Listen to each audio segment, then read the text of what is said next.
मेरी जिंदगी मामूली लड़कियों से बहुत अलग थी। ये शायद मुझे ऐसा लगता था क्योंकि मैं अपनी जिंदगी से बहुत तंग आ गई थी।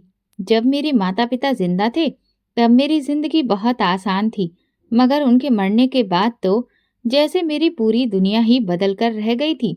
मेरे पिता तो पहले ही इस दुनिया से जा चुके थे और अब मैं अपनी शादीशुदा मौसी के घर पर रहती थी। मेरे पिता के रिश्तेदार दूसरे शहर में रहते थे और उनके यहाँ जाना मेरे लिए कोई आसान बात नहीं थी। मेरे पिता के जाने के बाद मेरी माँ ने मेरी परवरिश की थी। वो पढ़ी लिखी थी और टीचर की नौकरी किया करती थी। मेरी नानी नहीं थी और ना ही मेरी माँ का कोई भाई था। नानी के गुजर जाने के बाद माँ ने मौसी को अपने घर में रख लिया था। मेरी माँ स्कूल में टीचर की नौकरी करती थी और घर में भी बच्चों को ट्यूशन दिया करती थी। उन्होंने फैसला किया था कि वो अपनी बहन को अपनी औलाद की तरह पालेंगी।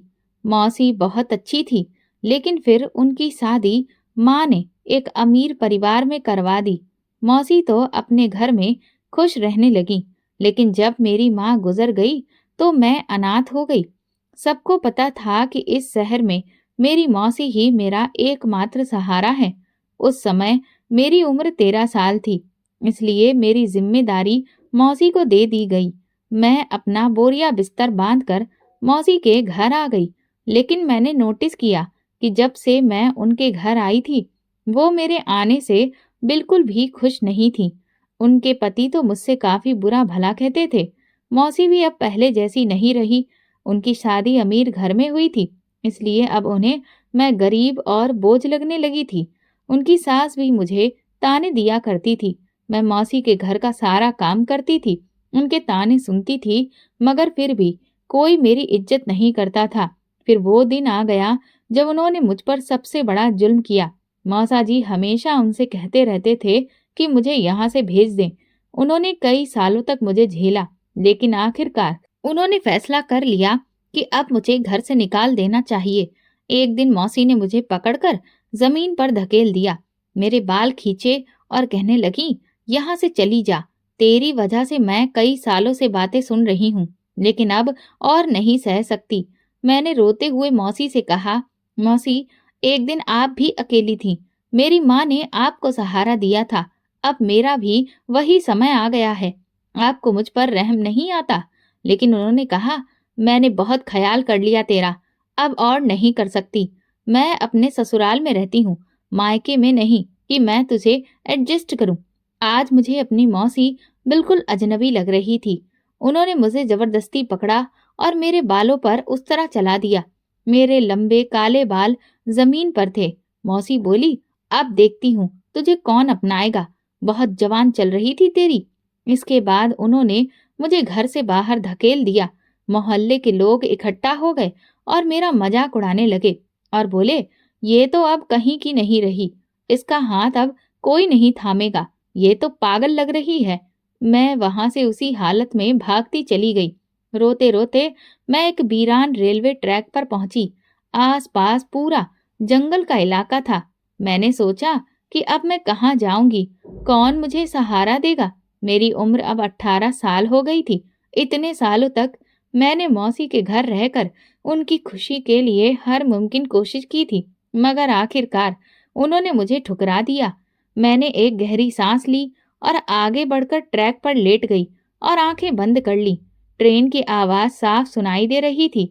धीरे धीरे ट्रेन की आवाज मेरे करीब आ रही थी। जैसे ही मुझे लगा कि अब ट्रेन मेरे ऊपर से गुजर जाएगी कि अचानक किसी ने मेरा हाथ पकड़कर मुझे कसकर खींचा। इतनी कसकर कि मैं उसके साथ जमीन पर घिसट कर गिर गई। मुझे कुछ जगहों पर खरोंचें भी आ गई थी। मेरी आंख खुली तो सामने देखा, एक बहुत सुंदर जवान लड़की थी जिसके लंबे घने बाल थे। उसने ही मुझे ट्रैक से खींच लिया था। उसने कहा, क्या करने जा रही थी तुम? मैंने रोते हुए उसे अपनी कहानी सुनाई और कहा, तुमने मुझे क्यों बचाया? अब मेरी जिंदगी का कोई मतलब ही नहीं। उसने कहा, तो तुम बेसहारा हो, चलो मेरे साथ। मैं हैरान थी, ना मैं उसे जानती थी ना वो मुझे, मगर उसकी आवाज में ऐसी ताकत थी कि मैं इनकार नहीं कर सकी और उसके साथ चल दी। वो मुझे अपने घर ले गई, एक छोटा लेकिन मजबूत सा घर। उसने कहा, ये मेरा घर है, मैं यहाँ अपने भैया अर्चित के साथ रहती हूँ। उसका भाई घर पर नहीं था, लेकिन उसने मुझे अंदर बिठाया, पानी पिलाया और कहा, अब तुम सुरक्षित हो, कुछ मत सोचो, आराम करो। मैं सच में सुकून में आ गई थी। कई दिनों बाद पहली बार ऐसा लगा कि सब कुछ ठीक हो सकता है, लेकिन मुझे नहीं पता था कि ये सुकून सिर्फ दिखावे का था। थोड़ी देर के बाद अंबिका का भाई अर्चित घर में आया। वो दिखने में लंबा चौड़ा, सुंदर और प्रभावशाली था, मगर उसने एक नजर भी मुझ पर नहीं डाली और सीधे अपने कमरे में चला गया। अंबिका ने बताया, ये मेरे भैया हैं, मुझसे 3 साल बड़े हैं। हम दोनों भाई बहन यहाँ अकेले रहते हैं, हमारे माता पिता नहीं हैं। तुम भी हमारे साथ आराम से रह सकती हो। उसकी बात सुनकर मुझे यकीन ही नहीं हो रहा था कि क्या कोई किसी की इस तरह मदद कर सकता है। फिर उसने कहा, लेकिन हमारे घर में कुछ उसूल हैं जिन्हें तुम्हें फॉलो करना होगा। मैं चौंक गई। कैसे उसूल? अंबिका बोली, अगर तुम्हें यहाँ रहना है तो तुम इस घर से बाहर नहीं जा सकती। अगर लोग तुम्हें देखेंगे तो सवाल करेंगे कि तुम कौन हो। हम किसी को ये नहीं समझा सकते कि हमने तुम्हारी मदद की है। मेरे पास कोई और रास्ता नहीं था। मैं मौसी के घर भी नहीं जा सकती थी, सड़क पर भी नहीं रह सकती थी, और इस वक्त मेरी जिंदगी बचाना मेरे लिए सबसे जरूरी था।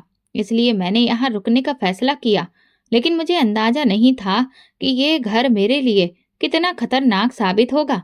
ये कोई आम घर नहीं था, और सबसे अजीब बात थी कि अर्चित वैसा नहीं था जैसा दिखता था। अंबिका ने अपने भाई की बहुत तारीफ की थी, मगर मुझे वो अजीब लगता था। मैं मजबूरी में यहाँ रह रही थी, लेकिन ये घर जितना शांत दिखता था उतना था नहीं। अगले दिन अंबिका किसी काम से बाजार गई और मैं घर में अकेली थी। अर्चित भी घर में ही था और मैंने महसूस किया कि वो मुझे गौर से देख रहा था। मुझे डर लग रहा था कि कहीं वो मेरे अकेले होने का फायदा ना उठाए, मगर उसने कुछ भी नहीं कहा। वो बस चुपचाप बैठा रहा। शायद ऐसा व्यवहार उसकी आदत थी। मैं ऊपर वाले से प्रार्थना करती रही कि मेरी जिंदगी में सब कुछ ठीक हो जाए। धीरे धीरे मैं इस घर को समझने लगी। ये पुराना लेकिन मजबूत मकान था। लंबा आंगन, ऊंची छतें, लकड़ी के भारी दरवाजे और दीवारों पर पुरानी पेंटिंग्स। लेकिन इस घर के अंदर का माहौल रहस्य में डूबा हुआ था। सबसे पहली अजीब बात ये थी कि अर्चित ज्यादातर समय घर से बाहर रहता था। कभी कभी तो वो सारी रात भी बाहर बिता देता था। उसे इस बात की फिक्र होनी चाहिए थी कि घर में उसकी जवान बहन अकेली रहती है, या फिर उसने अपनी बहन को मुझ जैसी अनजान लड़की के हवाले छोड़ दिया था। एक दिन मैंने हिम्मत करके अंबिका से पूछा, तुम्हारे भाई कहाँ जाते हैं? उन्हें तुम्हारी चिंता नहीं होती? मेरे इस सवाल पर वो चौंक गई। फिर कुछ देर सोचने के बाद बोली, वे नौकरी करते हैं। उनकी दिन रात दोनों शिफ्ट की ड्यूटी होती है, इसीलिए वो बिजी रहते हैं। मैंने पूछा, कैसी नौकरी? वो पहले थोड़ी हिचकिचाई, फिर फौरन बोली, मेरे भैया बॉडीगार्ड हैं, लोगों की सुरक्षा करते हैं। ये जवाब मेरे सवालों को कम करने के बजाय और ज्यादा बढ़ा रहा था, क्योंकि अर्चित का स्वभाव किसी भी बॉडीगार्ड के जैसा नहीं लगता था। इस घर में एक कमरा था जो हमेशा बंद रहता था। मैंने कई बार उसे खोलने की कोशिश की, मगर वो हमेशा लॉक रहता था। एक दिन जब अर्चित घर में नहीं था तो मैंने फिर अंबिका से पूछा, ये कमरा किसका है? उसके चेहरे पर एक डर की लकीर उभर आई। उसने सख्त लहजे में कहा, तुम्हें इस कमरे से कोई ताल्लुक नहीं रखना चाहिए और तुम वहां जाना भी मत। उसकी आवाज इतनी सख्त थी कि मैं कुछ और पूछने की हिम्मत ही नहीं कर सकी। लेकिन अब मेरा शक और बढ़ चुका था। रात को जब अंबिका और अर्चित सो जाते तो कभी कभी मुझे उस बंद कमरे से धीमी धीमी आवाजें सुनाई देती। एक रात जब मैं अपने बिस्तर पर लेटी थी तो अचानक मुझे ऐसा लगा जैसे बाहर कोई है। मैंने धीरे से दरवाजा खोला और आंगन में झांका, मगर वहां पर तो कोई भी नहीं था। लेकिन तभी मैंने देखा कि बंद कमरे के दरवाजे के पीछे हल्की रोशनी झिलमिला रही थी। मेरा दिल तेजी से धड़कने लगा। ये रोशनी वहां कैसे आई? क्या कोई अंदर था? मैं धीरे धीरे दरवाजे के करीब गई और कान लगाकर सुना। अंदर कोई धीरे धीरे बातें कर रहा था। मैंने दरवाजे को हल्का धक्का दिया, मगर तभी अंदर कोई आहट हुई और मैं घबराकर पीछे हट गई। अगले ही पल रोशनी बंद हो गई। अब मेरा शक यकीन में बदल रहा था। इस घर में कोई राज था। अगले दिन जब अर्चित घर वापस आया तो मैंने महसूस किया कि वो मुझे बहुत गौर से देख रहा था। ऐसा लग रहा था कि जैसे वो मेरे दिमाग के अंदर झांक रहा हो। उसकी आंखों में कुछ ऐसा था जो मुझे धमकी दे रहा था। अब मैं समझ चुकी थी कि इस घर में सब कुछ वैसा नहीं था जैसा दिखता था। यहाँ कुछ छुपाया जा रहा था और ये रहस्य अर्चित और अंबिका दोनों ही जानते थे। आज पहली बार अर्चित ने मुझसे बात की थी। उसने कहा, तुम बार बार इस कमरे की तरफ मत आया करो। उसके शब्दों में कुछ ऐसा था कि मेरे रोंगटे खड़े हो गए। उसे पता था कि मैंने कल रात कुछ सुना था। ये घर, ये दोनों भाई बहन और ये बंद कमरा मुझे बेचैन कर रहे थे। अब मुझे यकीन हो चुका था कि मेरा यहाँ रहना कोई साधारण बात नहीं थी। जरूर इन दोनों ने मुझे किसी मकसद से अपने घर में जगह दी थी। मैं जितना इन रहस्यों से बचने की कोशिश करती, उतनी ही उनमें उलझती जा रही थी। अर्चित का रातों को घर से बाहर रहना, घर में किसी की आवाजें आना और इन दोनों भाई बहनों का अजीब बर्ताव, सब कुछ मेरे अंदर एक अजीब सा शक पैदा कर रहा था।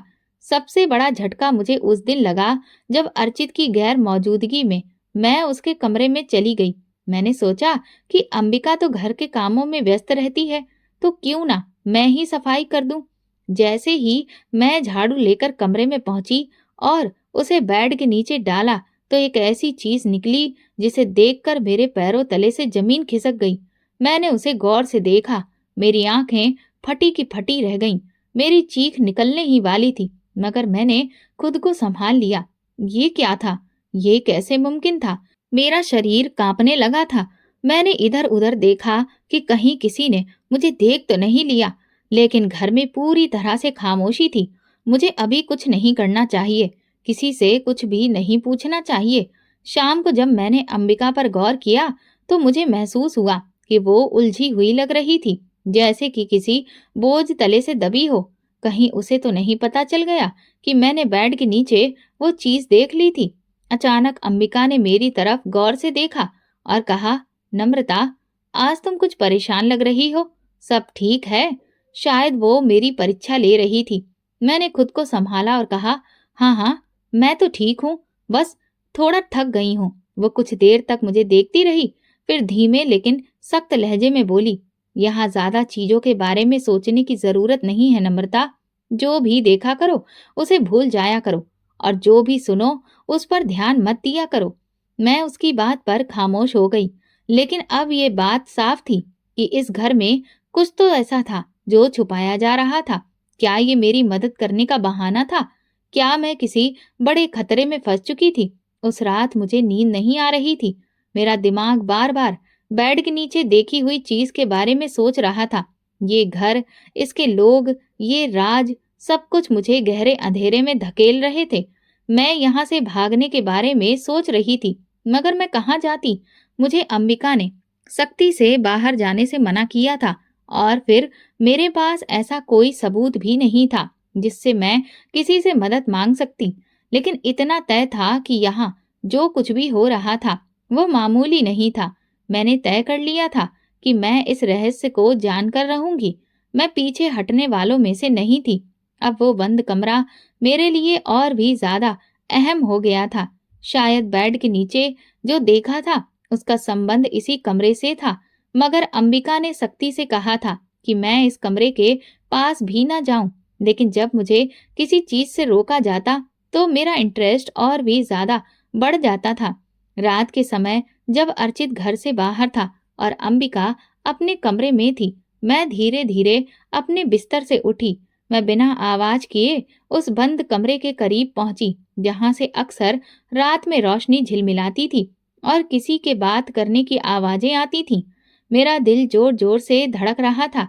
मैंने कान लगाकर सुनने की कोशिश की।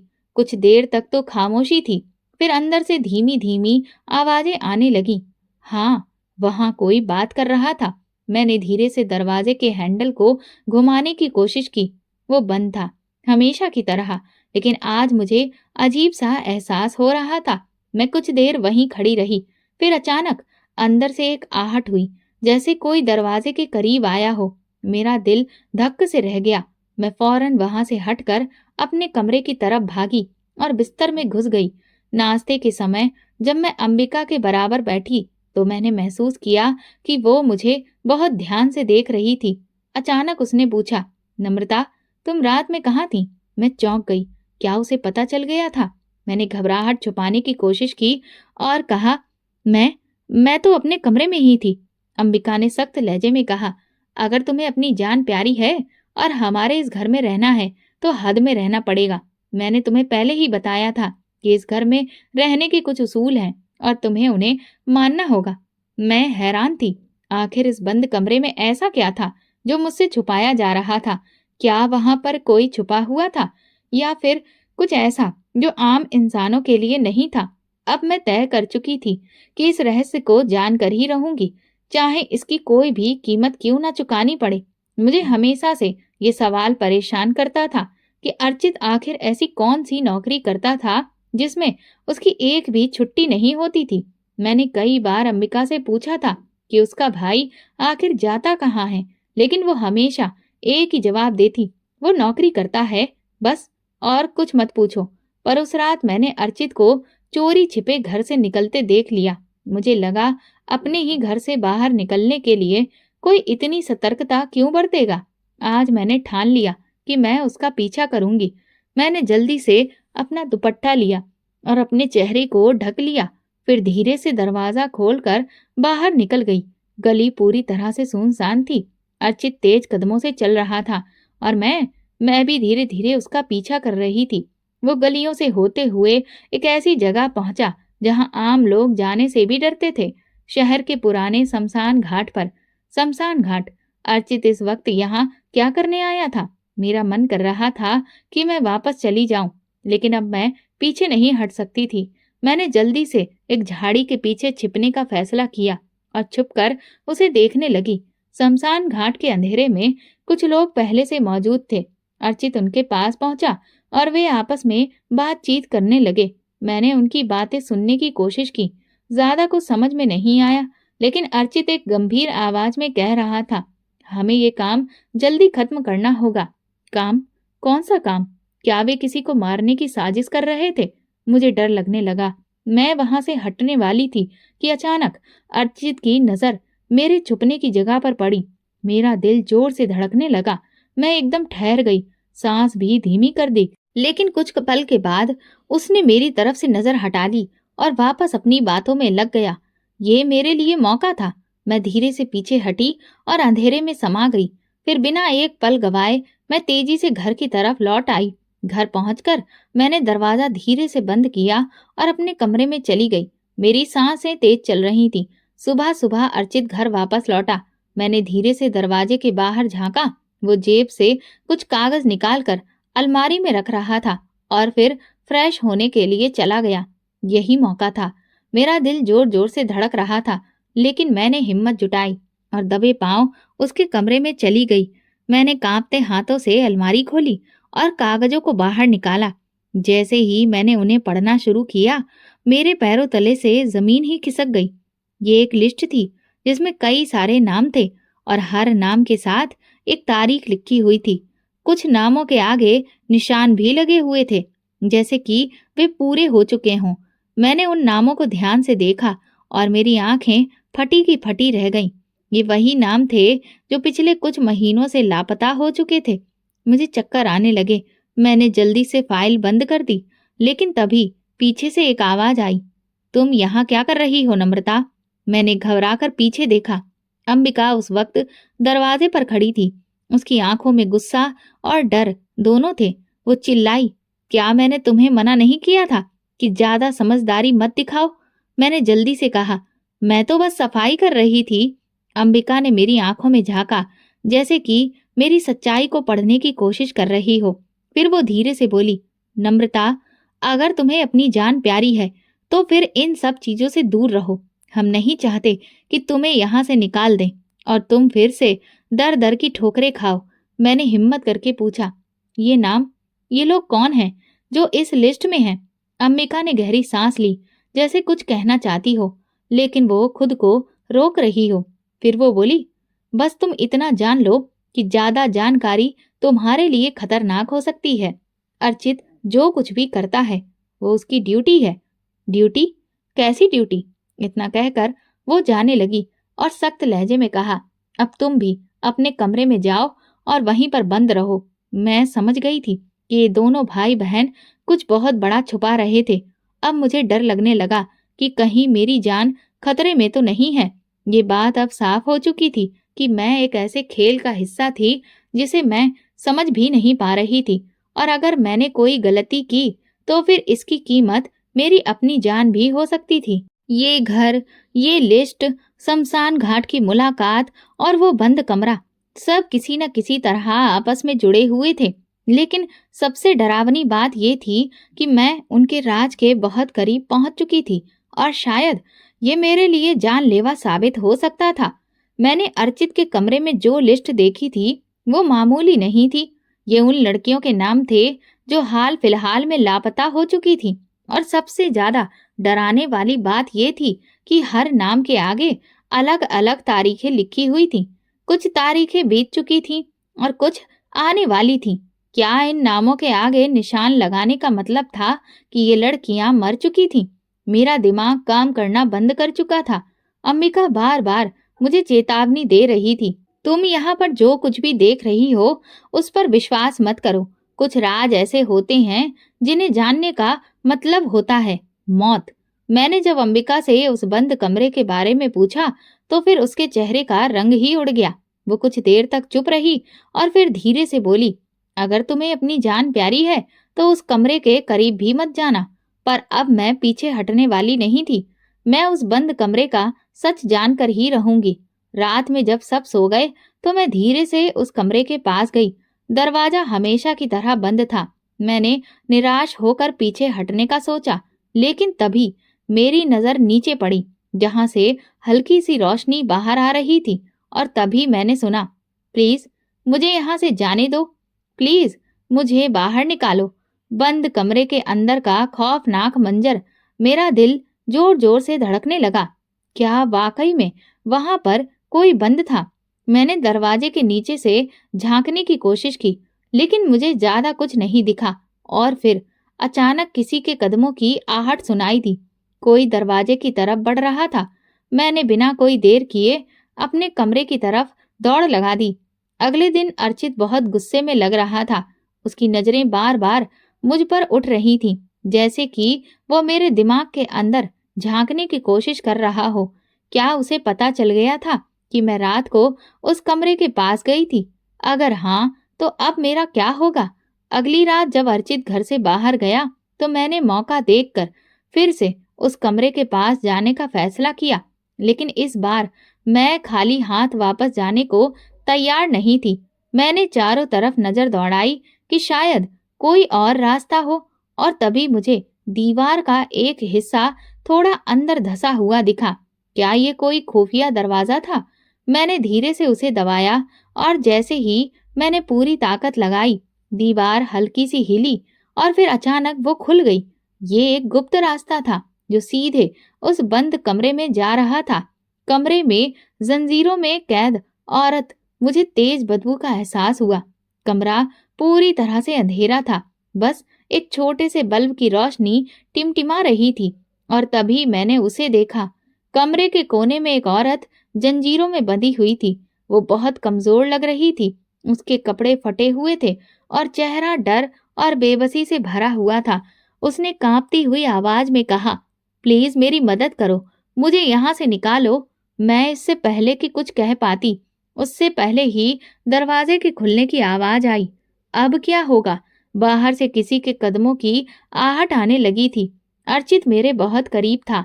अगर उसने मुझे यहाँ पर देख लिया तो मुझे मारने में एक पल भी नहीं लगाएगा। अब मेरे पास वक्त नहीं था।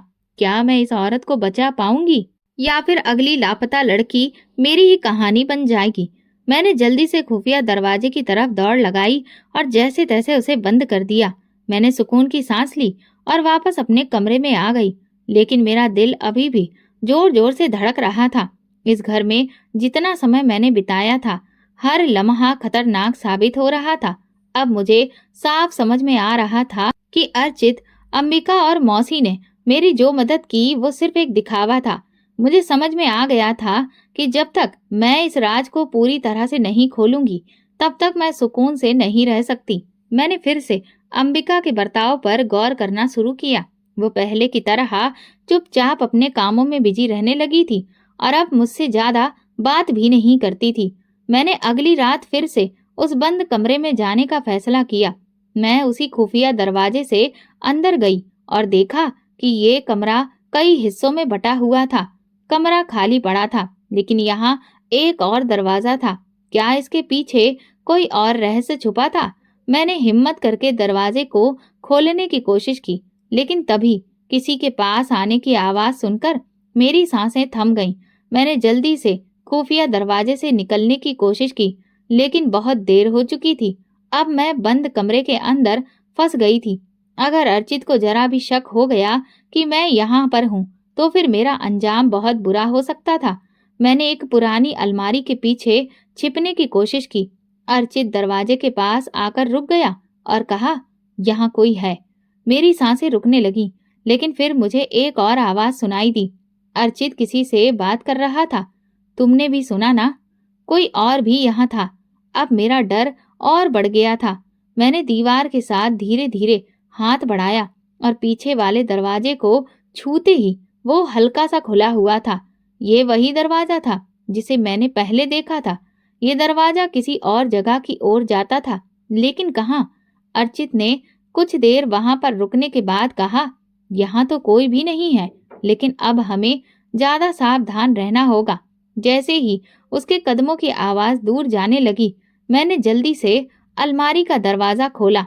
अलमारी में रखे कागजात और पुरानी चीजों के बीच में मुझे एक फाइल दिखी। ये वही फाइल थी जिसमें उन लापता लड़कियों के नाम दर्ज थे। मैंने जल्दी से पन्ने उल्टे और फिर मेरी उंगलियां कांपने लगीं। एक नई तारीख दर्ज थी, आखिरी मकसद। ये देखकर मेरी धड़कन रुक गई। अब अगला नंबर किसका था? क्या मेरा था? मैंने धीरे से दरवाजा खोला तो ठंडी हवा का झोंका महसूस हुआ और फिर मैंने देखा बेड के नीचे खून से सनी हुई चादर, जिसे देखकर मैं कई दिनों से डरी हुई थी। वही चादर मेरी आंखों के सामने थी। मेरे दिमाग में एक ही सवाल था, क्या अर्चित कातिल है? अचानक दरवाजे के पास से आवाज आई, तो तुमने सब कुछ जान लिया नम्रता? मैंने डरते हुए पीछे देखा। अर्चित मेरे सामने ही खड़ा था। उसकी आवाज में ना गुस्सा था, ना नरमी, बस एक अजीब सी ठंडक थी। ये सब क्या है? आप इन लोगों के साथ क्या कर रहे हो? मैंने कांपती हुई आवाज में पूछा। अर्चित धीरे धीरे मेरी तरफ बढ़ा और कहा, तुम गलत चीजों पर ध्यान दे रही हो नम्रता। जो तुम देख रही हो वैसा कुछ भी नहीं है। हर दिखने वाली चीज सच नहीं होती। लेकिन ये नाम, ये लापता लोग, ये खून और वो औरत, वो कहाँ गई? मैंने घबराते हुए पूछा। अर्चित ने मेरी तरफ देखा और जवाब दिया, अब तुम्हें सच जानना ही होगा। तो क्या मैं सच जान पाऊंगी, या फिर ये राज मेरे लिए अब एक नया मौत का दरवाजा खोल देगा? मैंने कमरे की तरफ इशारा किया। अर्चित कुछ समय के लिए खामोश हो गए, फिर गहरी सांस लेकर बोले, तुम्हें आज सब कुछ पता चल जाएगा नम्रता, मगर शर्त यह है कि तुम मुझ पर भरोसा करोगी और फिर मेरे साथ चलोगी। मैं घबरा गई और अजीब नजरों से उन्हें घूर कर देखा। उन्होंने कहा, चलो मेरे साथ। इस बंद कमरे के दरवाजे के पीछे मेरे कदम फौरन ही पीछे हट गए। मैं आप पर कैसे भरोसा कर सकती हूँ? मुझे आप दोनों भाई बहन बड़े ही अजीब लगते हैं। अर्चित ने शांत स्वर में जवाब दिया, अगर हम तुम्हें नुकसान पहुंचाना चाहते तो अब तक तो पहुंचा चुके होते।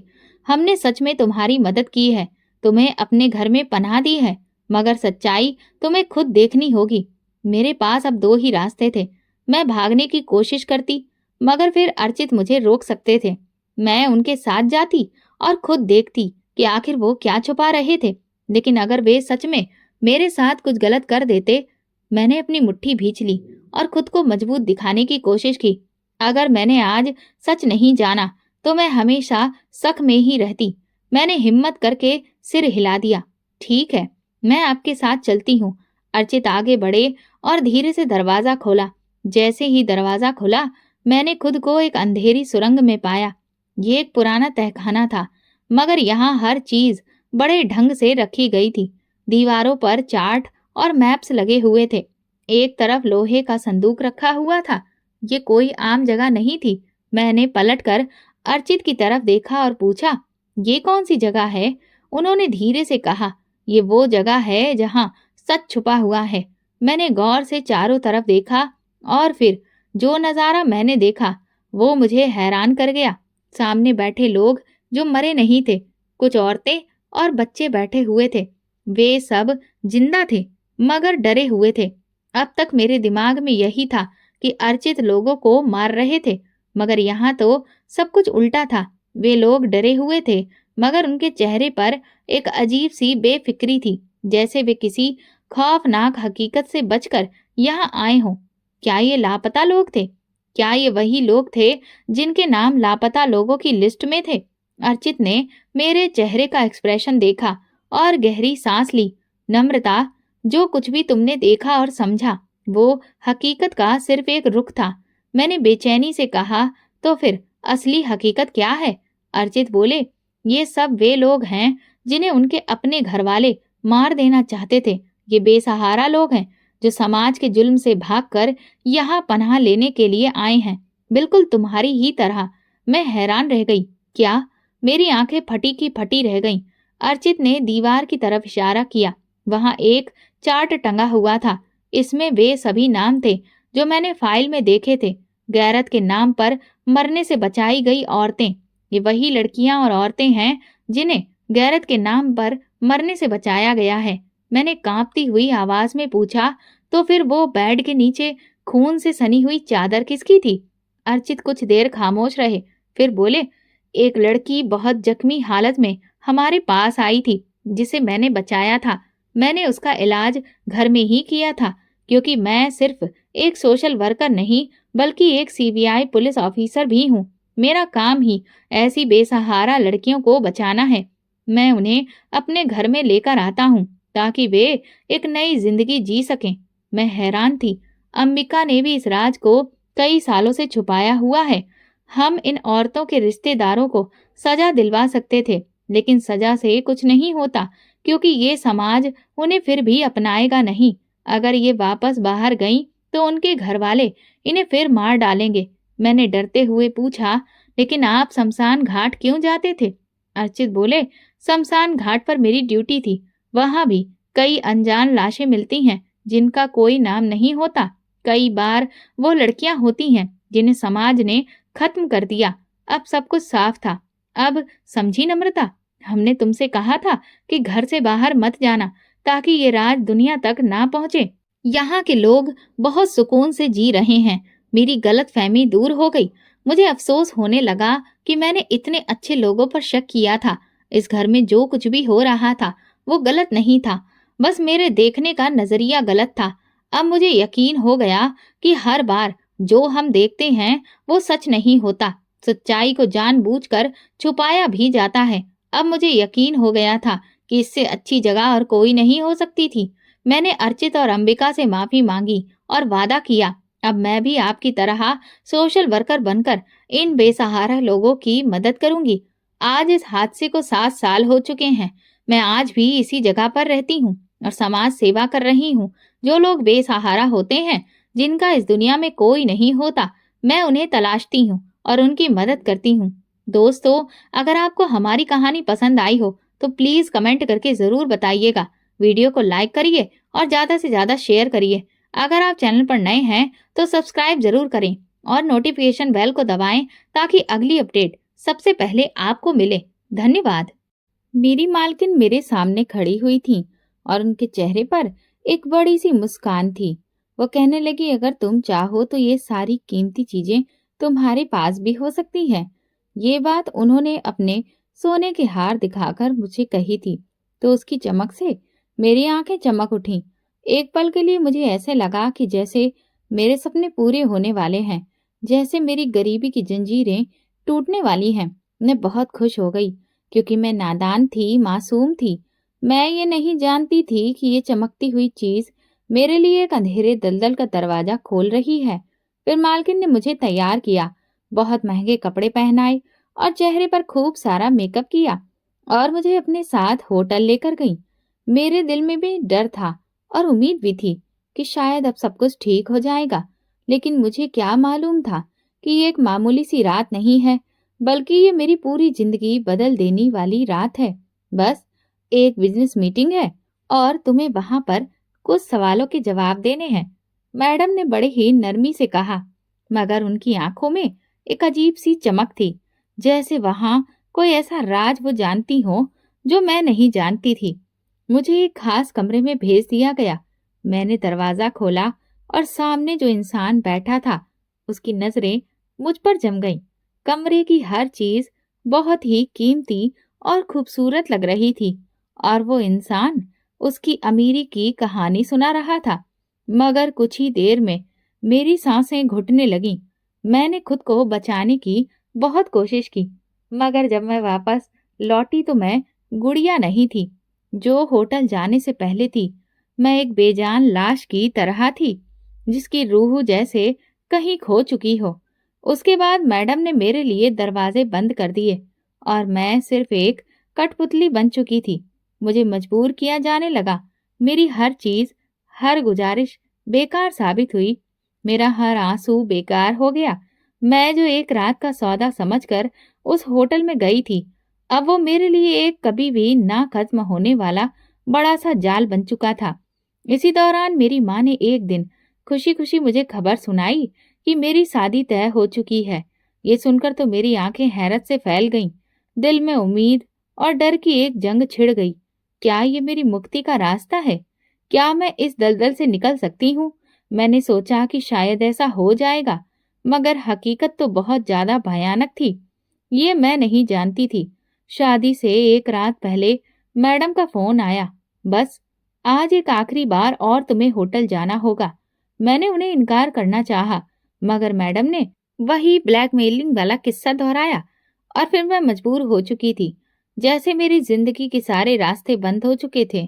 मैं होटल पहुंची और कमरे में दाखिल हुई, और जैसे ही मैंने सामने बैठे आदमी की शक्ल देखी, तो मैं तो पत्थर की तरह एक जगह पर जम गई। मेरे दिल की धड़कनें जैसे थम गईं, जिससे मेरे शरीर की जान ही निकल गई थी। हाथ ठंडे पड़ने लगे थे। दरवाजे के पास खड़ा वो आदमी कोई और नहीं था, बल्कि वो तो मेरा रात की बासी रोटी चाय के साथ देखकर मेरा दिल उचट हो चुका था। वही खुश्क और बासी रोटी, वही फीकी चाय जिसमें दूध कम और पानी ज्यादा होता था। मुझे बहुत तेज गुस्सा आया। माँ रोज यही करती थी। खुद तो सुबह सुबह कोठी चली जाती और वहां जाकर अच्छा नाश्ता कर लेती, और हमें इस तरह से ये रूखा सूखा खाने के लिए छोड़ जाती थी। मेरा सब्र जवाब दे गया था, ये क्या मुसीबत है, कभी तो कुछ ढंग का नाश्ता बना दिया करें। हर रोज चाय और रोटी, सारा दिन इसी के सहारे गुजारो। माँ को तो परवाह ही नहीं है, खुद जाकर तो अच्छा खा लेती है और हमें इस हाल में छोड़ देती है। ये सुनते ही माँ ने सिर झुका दिया, जैसे उनके पास मेरे सवालों के जवाब ही नहीं थे। मगर मुझे उस वक्त उनकी खामोशी और भी ज्यादा गुस्सा दिला रही थी। मैं जानती थी कि हम गरीब हैं, हमारे पास पैसे नहीं हैं, लेकिन क्या हर रोज ये तमाशा जरूरी था? क्या हमारे लिए अच्छा खाना खाने की ख्वाहिश करना कोई गुनाह था? चाय का कप मैंने गुस्से में उठाकर जमीन पर दे मारा। कप के टूटने की आवाज इतनी तेज थी कि सचिन अपने कमरे से भागता हुआ आया। वो अपनी लंगड़ी टांग ठीक करते हुए आ रहा था और फिर मुझे घूरते हुए बोला, दीदी, सुबह सुबह ये आपने क्या कर दिया है? आपको शर्म नहीं आती है इस तरह से ये करते हुए? मैंने खूंखार नजरों से उसे देखा। अगर वो आम बच्चों की तरह होता, अगर वो भी काम काज कर सकता, तो हमारे हालात कुछ बेहतर हो सकते थे। मेरा नाम गुड़िया है और मैं हमेशा से अपनी जिंदगी से नाखुश रही हूँ। शायद इसमें मेरा कसूर नहीं, बल्कि हमारी किस्मत का है। मुझे हमेशा अपने रिश्तेदारों की बड़ी कोठियां, उनकी चमचमाती गाड़ियां, उनके नए कपड़े, ये सब देखकर बहुत जलन महसूस होती थी। मैंने हमेशा चाहा कि हम भी अमीर हों, हमारे पास भी हर चीज हो, मगर ऐसा कभी भी नहीं हुआ। अगर मेरे पिता जिंदा होते तो शायद सब कुछ अच्छा होता, मगर वो 2 साल पहले एक हादसे में मर चुके थे। मजदूरी करते हुए वो एक जर्जर इमारत के नीचे दब गए थे और फिर वहीं खत्म हो गए थे। उस दिन के बाद से जैसे हमारे घर में खुशियों का आना बंद हो गया था। माँ जो कभी घर से बाहर नहीं निकलती थी, अब वो लोगों के घरों में काम करने के लिए मजबूर हो चुकी थी। शाम होने को थी और माँ बगैर चाय पिए ही काम पर जा चुकी थी। सचिन भी अपने कमरे से बाहर नहीं आया था। मुझे भी तेज भूख लग रही थी, लेकिन नाश्ते में जो रोटी थी वो अब ठंडी हो चुकी थी और बेकार लग रही थी। मैंने उसे देखकर अपना मुंह बनाया और कहा, मैं ये नहीं खाऊंगी। मुझे ये बिल्कुल भी अच्छी नहीं लग रही। मैंने अपने अलमारी में रखे हुए कुछ पैसे निकाले जो मैंने कुछ दिन पहले छुपाकर रखे थे, और फिर चुपके से दरवाजा खोला और बाहर निकल गई। गली में सब तरफ सन्नाटा पसरा था। बस कुछ बच्चे ही खेल रहे थे, मगर ज्यादातर लोग अपने घरों में जा चुके थे। मैं जब घर लौटी तो देखा कि सचिन घर में नहीं था। मुझे लगा कि वो कहीं गया होगा, लेकिन जब काफी देर हो गई तो मैंने मोहल्ले के बच्चों से उसे बुलाकर लाने के लिए कहा। बच्चे मोहल्ले के हर कोने में गए, पास के पार्क में देखा, मैदान में ढूंढा, मगर सचिन कहीं भी नहीं था। जब रात के 10 बज गए और माँ घर वापस आई तो उसने जैसे ही सचिन को पुकारा, मैंने डरते डरते बता दिया कि वो सुबह से घर नहीं लौटा है। मैंने खिड़की से देखा, वो हर राहगीर से सचिन के बारे में पूछ रही थी और सड़कों पर पागलों की तरह भटक रही थी। रात को 1 बजे जब वो खाली हाथ लौटी तो उनकी आंखों में आंसू भरे पड़े थे। जमीन पर बैठकर वो अपना सर थामकर रोने लगी। जो इंसान अपने हालातों पर सुकून नहीं करता, भगवान उसे एक दिन सब कुछ भी दे दे, फिर भी वो सुकून के लिए मारा मारा फिरता रहता है। मैं बिना कोई हरकत किए चुपचाप खड़ी रह गई थी। मेरे दिल में एक अनजाना सा डर बैठ गया था। मुझे लगा कि सचिन के साथ कुछ बुरा हुआ है, और अगर ऐसा था तो इस सब की जिम्मेदार मैं थी। रात का साया गहरा होता जा रहा था, मगर मेरी आंखों से नींद को कोसों दूर थी। माँ सदमे की हालत में बिस्तर पर बैठी हुई थी, मगर मैं जानती थी कि वो सो नहीं रही थी। उनकी बेचैन सांसें, उनके होठों से निकलती हुई सिसकियां और आंखों में छुपी हुई बेबसी, हर चीज चीख चीख कर कह रही थी कि वो अंदर से टूट चुकी हैं। मेरी नजरें भी छत पर जमी हुई थीं, मगर दिमाग में सिर्फ सचिन का चेहरा घूम रहा था। उसकी मासूम आंखें, उसकी कमजोर टांग, उसका वो अंदाज जब वो माँ के लिए चाय बनाता था, उसकी वो मासूम हंसी। मैं कहना, दीदी आप हमेशा इतना गुस्से में क्यों रहती हैं? मुझे तो ये लगा जैसे किसी ने मेरा दिल मुट्ठी में जकड़ लिया हो। मेरी अपनी कही हुई बातें अब मेरे कानों में लगातार गूंज रही थीं। भगवान ने एक भाई दिया, वो भी लंगड़ा। मेरी सांसें बहुत तेज चलने लगी थीं। क्या सचिन को मेरी ही बद्दुआ लग गई? मैं तो उसे दुत्कारा भी नहीं था। मैं बिस्तर से उठी और दबे कदमों से माँ के पास जाकर बैठ गई। मैंने उनका चेहरा देखा, वो बीमार पड़ी थीं। मैंने कांपते हाथों से उनका हाथ पकड़ा और पहली बार मुझे ऐसा लगा कि जैसे वो बूढ़ी होने लगी हैं। पिताजी की मौत के बाद तो ऐसा लगा कि वो और 10 साल बड़ी हो गई थीं, और आज सचिन के लापता होने के बाद वो शायद और 10 साल उम्र में बड़ी हो गई थीं। भगवान करे कि सचिन सही सलामत हो। मैंने जिंदगी में पहली बार सच्चे दिल से ऊपर वाले से दुआ मांगी थी।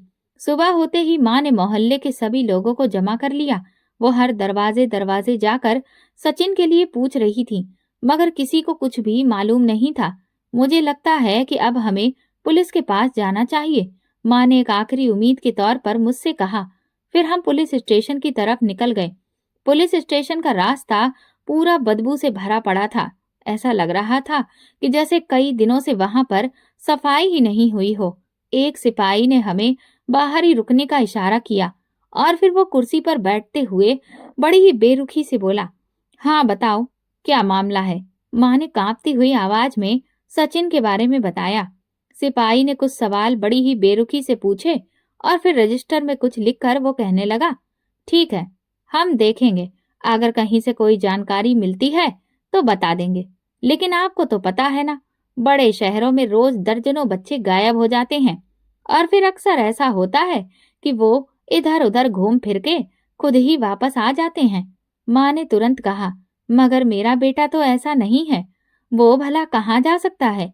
माँ की आवाज में बेबसी थी। सिपाही ने बड़े ही थके हुए लहजे में कहा, हो सकता है कि किसी ने उसे अगवा कर लिया हो, या फिर ये भी हो सकता है कि वो खुद ही कहीं निकल गया हो। ज्यादातर गुमशुदा बच्चे या तो किसी गिरोह के हत्थे चढ़ जाते हैं, या फिर वो किसी हादसे का शिकार हो जाते हैं। मैंने माँ की तरफ देखा, वो रो रही थी। मेरा दिल चाहा कि मैं उस सिपाही का गिरेबान पकड़कर कहूं कि ये सब मेरी वजह से हुआ है, सचिन मेरी वजह से घर से गया है, लेकिन मैं कुछ भी नहीं कह सकी। मैंने माँ को सहारा दिया। फिर हम पुलिस स्टेशन से बाहर आ गए। रात को माँ की हालत और भी ज्यादा बिगड़ गई। उनका पूरा शरीर बुखार से तप रहा था और वो बार बार सचिन का नाम ले रही थी। बेटा, सचिन को ढूंढ लो, मेरा बच्चा न जाने कहाँ भूखा प्यासा घूम रहा होगा। धीरे धीरे माँ की तबीयत बिगड़ने लगी। इस वजह से उनका काम पर जाना बंद हो गया, जिससे हमारे घर का खर्चा चल पाना बहुत मुश्किल हो गया था। और इधर कोई भी हमें मदद देने को तैयार नहीं था। माँ बोली, बेटी, हमारे घर के हालात तो देखो, अब हम बहुत मुश्किल में हैं। जब मुझे कोई भी रास्ता नहीं सूझा तो हर तरफ से मायूस होकर मैं माँ की एक जानने वाली के पास गई, जो कोठी में काम करती थी। मैंने रोकर उससे कहा, आंटी, मुझे आप किसी काम पर ले चलिए। मेरी माँ बीमार है, सचिन भी लापता है, घर में खाने को कुछ भी नहीं है। मैं काम करना चाहती हूँ। उन्होंने मुझे ऊपर से नीचे तक ध्यान से देखा, फिर हमदर्दी से बोली, तुमने पहले कभी नौकरी नहीं की है ना? मैंने अपना सिर हिला दिया। वो बोली, ठीक है, मैं तुम्हें एक अच्छी जगह काम पर लगवा दूंगी, लेकिन देखो, वहां के तौर तरीके तुम्हें समझने पड़ेंगे। बड़ी कोठी है, बड़े लोग आते हैं, वहां तुम्हें काम भी बहुत कायदे से करना होगा और मालकिन की सारी बातें भी माननी होंगी। मैं तुम्हारी मदद करूंगी। तुम्हें अब फिक्र करने की और काम की कोई भी जरूरत नहीं है। बस वहां के सारे नियम कानून पर अमल करना होगा। मैंने सर हिलाया। फिर वो मुझे एक मालकिन के पास ले गई।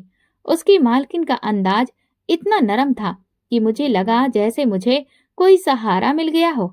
मैं जल्दी जल्दी वहां काम सीख लिया। यहाँ पर बस मेहमानों की खातिरदारी करनी होती थी, उनके लिए चाय पानी रखना और मालकिन की मदद करना होता था। लेकिन मुझे ये काम अच्छा लगने लगा था। मैं रोज मालकिन को तैयार होते हुए देखती, उनके कीमती कपड़े, उनके गहने, उनका अंदाज, मैं तो उनकी दीवानी सी होने लगी थी।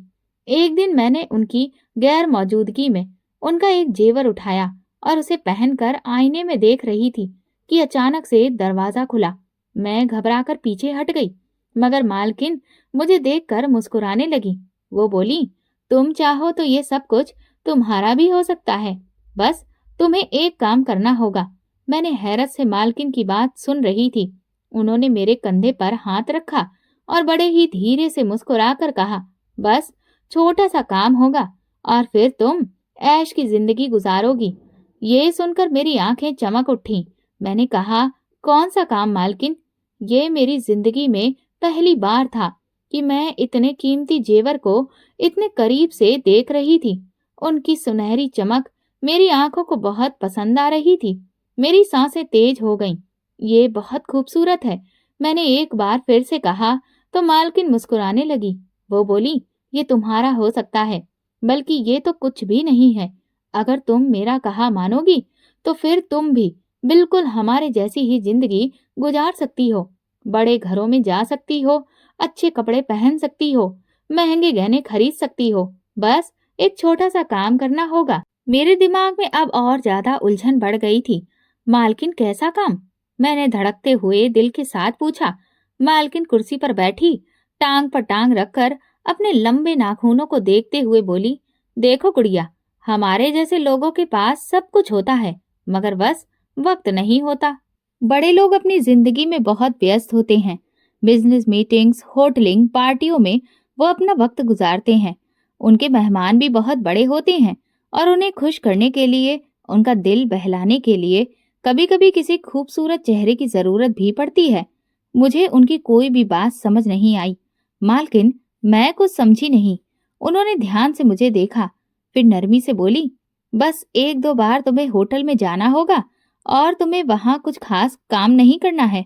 बस हमारे मेहमानों के साथ अच्छा वक्त गुजारना होगा। उसके बदले तुम्हें अच्छे पैसे भी मिलेंगे, तोहफे भी मिलेंगे और सबसे बढ़कर तो इज्जत मिलेगी। उनका ये आखिरी वाक्य सुनकर मेरे अंदर जैसे तूफान उठा। इज्जत? ये कौन सी इज्जत थी जिसके बदले मुझे अपनी खुद की इज्जत बेचनी थी? ये कैसा काम है? मालकिन, मेरी आवाज कांप रही थी। मालकिन की आंखों में चमक आई। वो धीरे से मेरे करीब आई और फिर बोली, यही तो असली दुनिया है गुड़िया, दौलतमंद लोगों की दुनिया। तुम्हें हमेशा रोटी के कुछ टुकड़ों के लिए तरसना है, या तुम चाहती हो कि तुम्हारे हाथ में सोने के कंगन हो। मुझे तो ये लगा जैसे मेरे कदमों के नीचे से जमीन खिसक रही हो। अगले दिन मैं बंगले में चुपचाप काम कर रही थी, मगर मेरा दिमाग अपनी ही परेशानी में उलझा हुआ था। मालकिन ने रात को मेरे हाथ में कुछ पैसे रखे थे और कहा था कि ये तो सिर्फ शुरुआत है। अगर तुम तैयार हो तो कल शाम मेरे साथ होटल चलो, तुम्हारी जिंदगी पूरी तरह से बदल जाएगी। क्या सच में? मेरे हाथ में अब कुछ 1,000 रुपए थे, जो शायद माँ की दवाई और कुछ दिन के खाने के लिए काफी थे। सचिन लापता था और मेरी माँ बीमार थी, और इधर मैं जिंदगी की मुश्किल में फंसी हुई थी।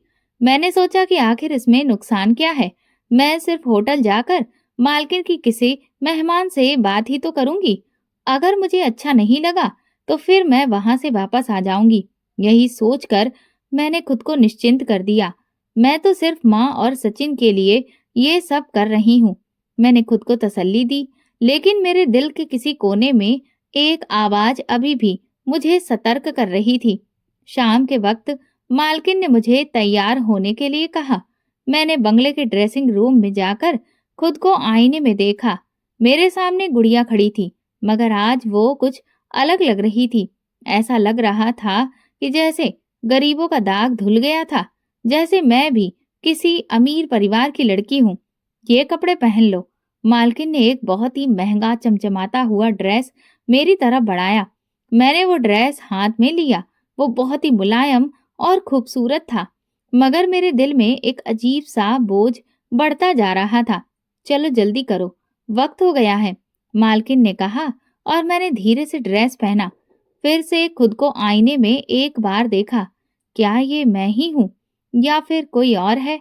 मुझे तो यकीन ही नहीं हो रहा था। गाड़ी में बैठते वक्त मेरे हाथ पसीने से भीग रहे थे। रिलैक्स हो जाओ गुड़िया, मालकिन ने मेरे हाथ थपथपाए। ये सब तुम्हारी भलाई के लिए है। मैं खामोश रही। गाड़ी शहर के एक मशहूर होटल के सामने जाकर रुकी। दरवाजे पर खड़े गार्ड ने झुककर सलाम किया, जैसे हम कोई खास मेहमान हो। होटल की वो बिल्डिंग बहुत ऊंचाई तक गई थी और पूरी तरह से रोशनी में नहाई हुई थी। मैंने जिंदगी में कभी इतनी चमक धमक नहीं देखी थी।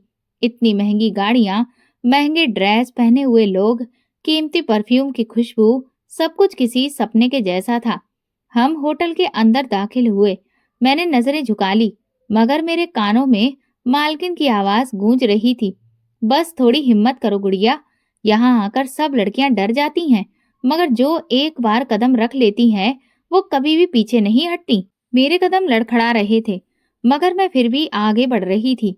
हम लिफ्ट से उस खास फ्लोर पर पहुंचे। यहाँ बड़े लोग आते हैं, बहुत खास मेहमान, मालकिन ने धीरे से कहा। इस फ्लोर पर होटल का एक महंगा स्वीट था, जहाँ एक अरबी शेख बैठा था। उसके साथ कुछ और अमीर मर्द भी थे, जो कीमती घड़ियां और सूट पहने हुए थे। मैडम ने मेरा परिचय करवाया। ये मेरी खास दोस्त है गुड़िया, बहुत मासूम, बहुत खूबसूरत है। शेख ने मेरी तरफ गौर से देखा, जैसे वो मुझे परख रहा हो। फिर वो मुस्कुराया। तुम बहुत हसीन हो लड़की। ये सुनते ही मेरे गले में जैसे कांटे अटक गए। नर्वस मत हो, यहाँ सब तुम्हारे वेल विशर्स हैं, शेख ने नरमी से कहा और जूस का गिलास मेरी तरफ बढ़ाया। मेरे हाथ कांपने लगे। पी लो, कुछ भी नहीं होगा, मालकिन ने धीरे से कहा। मैंने आहिस्ता से गिलास अपने मुंह से लगा दिया। उसका जूस का स्वाद अजीब सा था। जैसे ही मैंने एक घूंट भरा, मेरा दिमाग बोझिल होने लगा। मुझे हर चीज धुंधली सी दिखने लगी। मुझे ऐसा लग रहा था जैसे मेरे शरीर में ताकत खत्म हो रही हो। मैं खुद को संभालने की कोशिश कर रही थी, मगर सब कुछ धुंधला हो गया था और फिर पूरी तरह से अंधेरा छा गया। जब मुझे होश आया तो मेरा शरीर जैसे किसी बोझ तले से दबा हुआ था। आंखें खोलने की हिम्मत ही नहीं हो रही थी, मगर मेरे कानों में होटल के बाहर की हल्की हल्की आवाज आ रही थी। सर में बुरी तरह से दर्द था, जैसे किसी ने मेरे होशो हवास छीन लिए हो। मैंने धीरे धीरे आंखें खोली। सामने छत का झूमर हल्की हल्की रोशनी दे रहा था, जब मैंने नजरें इधर उधर दौड़ाई तो देखा कि मैं एक बड़े महंगे होटल के कमरे में थी। मेरा सर भारी था, शरीर में जान नहीं थी और कपड़े बिखरे हुए थे, या ये कहूं कि मैं कहाँ हूँ।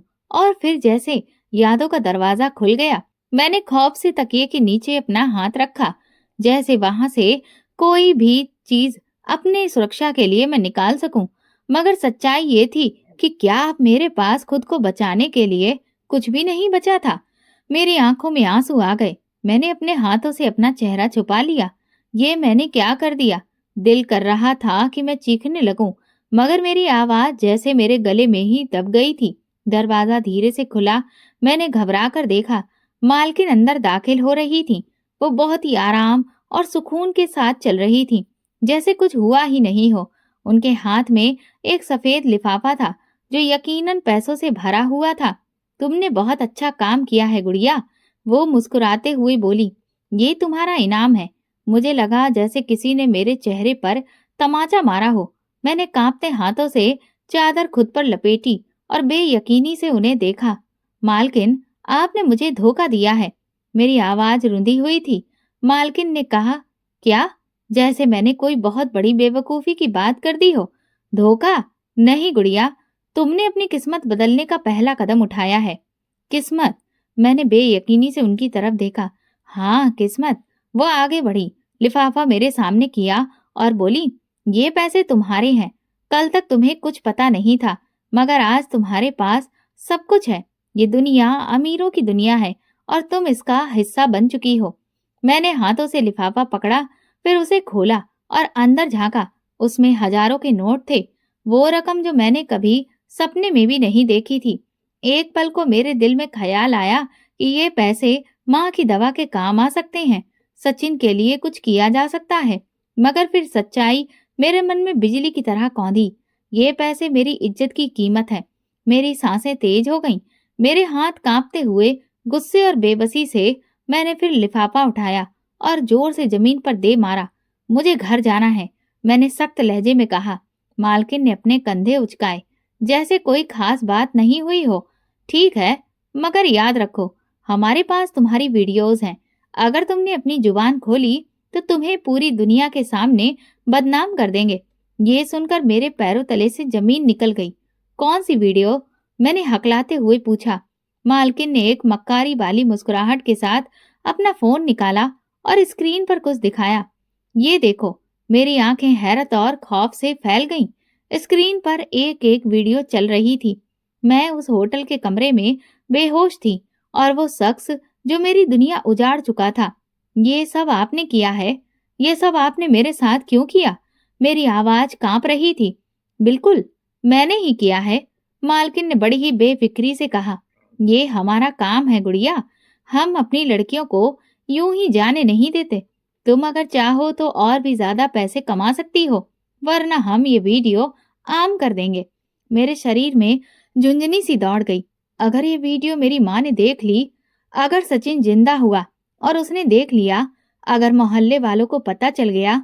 ये सोचते ही मेरे जहन में खौफ की घंटियां बजने लगी थी। अब मैं बुरी तरह से फंस चुकी थी और मुझे कोई रास्ता नजर नहीं आ रहा था। होटल से वापसी पर मैं बिल्कुल खामोश थी। गाड़ी के अंदर मुझे घुटन हो रही थी, मगर मेरे अंदर तूफान उठा था। मेरी आंखें बार बार खिड़की के बाहर अंधेरे को देख रही थी, जैसे वहां से कोई रास्ता निकल आएगा, जैसे वहां रोशनी की कोई किरण हो। मगर सच्चाई ये थी कि मैं अंधेरे के सबसे गहरे हिस्से में गिर चुकी थी। मालकिन मेरे बराबर में बैठी थी। उनके चेहरे पर वही सुकून वाली मुस्कुराहट थी, जैसे उन्हें किसी भी चीज की कोई परवाह ही नहीं हो। जैसे मेरा दुख, मेरी तकलीफ, मेरे आंसू सब कुछ बेमानी थे। ये सब क्या था? मैंने खुद को क्यों नहीं बचाया? मैंने माँ और सचिन के लिए काम करने का फैसला किया था, मगर मैं खुद को इस दलदल में फंसा चुकी थी। मेरी आंखें जलने लगीं, मगर मैंने उन्हें बंद कर लिया। अब यहाँ से निकलने का कोई रास्ता नहीं था। मेरे अंदर एक आवाज धीरे से बोल रही थी। गाड़ी जैसे ही बंगले के दरवाजे पर रुकी, मैंने एक पल गंवाए बिना दरवाजा खोला और तकरीबन दौड़ती हुई अंदर चली गई। मुझे ऐसा लग रहा था जैसे मेरे ऊपर किसी ने कीचड़ फेंक दिया हो, जैसे मेरे पूरे वजूद से बदबू आ रही हो। मैं सीधे बाथरूम में गई। नल खोला और तेज धार पानी अपने चेहरे पर डालने लगी। मैंने अपने बाजुओं को जोर जोर से रगड़ा, अपने चेहरे पर पानी के छींटे मारे, मगर जो एहसास और बेबसी मेरे अंदर जड़ पकड़ चुका था, उसका क्या होगा? ये मैल सिर्फ पानी से नहीं धुल जाएगा। गुड़िया, मेरे दिमाग में मालकिन की आवाज गूंजी। मैं डरी हुई नजरों से खुद को आईने में देखने लगी। ये मैं हूँ, ये वाकई में मैं हूँ। मेरे बाल भी चेहरे पर चिपक चुके थे, आंखें सूजी हुई थीं और चेहरे पर खौफ का एक ऐसा नक्शा था जो शायद कभी मिट नहीं सकता था। मेरे गले में कुछ फंसा था। मैं चाहती थी कि मैं चीखने लगूं, मगर आवाज ही नहीं निकल रही थी। मुझे अपनी माँ का चेहरा याद आया, सचिन की मासूम मुस्कुराहट और मेरे पिता की तस्वीर जो घर की दीवार पर लगी थी। क्या मैं वाकई इस दिन के लिए पैदा हुई थी? क्या मैं हमेशा इसी तरह की जिंदगी जीना चाहती थी? अगली सुबह जब मैंने बिस्तर पर आंखें खोली तो मेरा पूरा शरीर दर्द से टूट रहा था।